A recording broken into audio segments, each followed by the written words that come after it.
লালমনিরহাটে বাড়ছে শীতের দাপট। চরম দুর্ভোগে পড়েছেন ছিন্নমূল ও শ্রমজীবী মানুষ। সদর উপজেলার ভাটিবাড়ি এলাকা থেকে আরো জানিয়েছেন আমাদের প্রতিনিধি আনোয়ার স্বপন। লালমনিরহাটে বরাবরই শীত বেশ ভালোই পড়ে থাকে। এবারও তার ব্যতিক্রম হয়নি।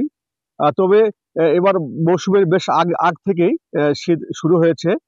গত দুদিনে এর তীব্রতা বেশ বৃদ্ধি পেয়েছে।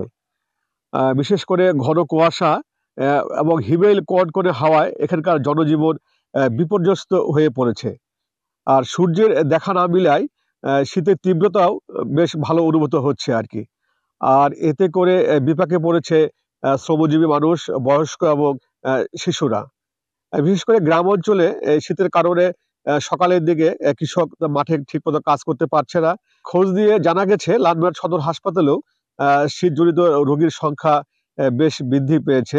এখানে কোনো আবহাওয়া অফিস না থাকায় পার্শ্ববর্তী জেলা কুড়িগ্রামের রাজারহাট আবহাওয়া ও কৃষি তথ্য সূত্রে জানা গেছে আজকে লালমনিরহাটের সর্বনিম্ন তাপমাত্রা ছিল 11.3 ডিগ্রি সেলসিয়াস।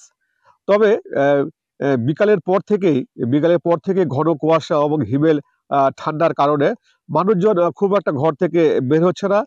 জরুরি প্রয়োজনে যারা তারাই ঘর থেকে বের হচ্ছে। এই ছিল আমার কাছে লালমনিরহাটের শীতের সর্বশেষ খবর।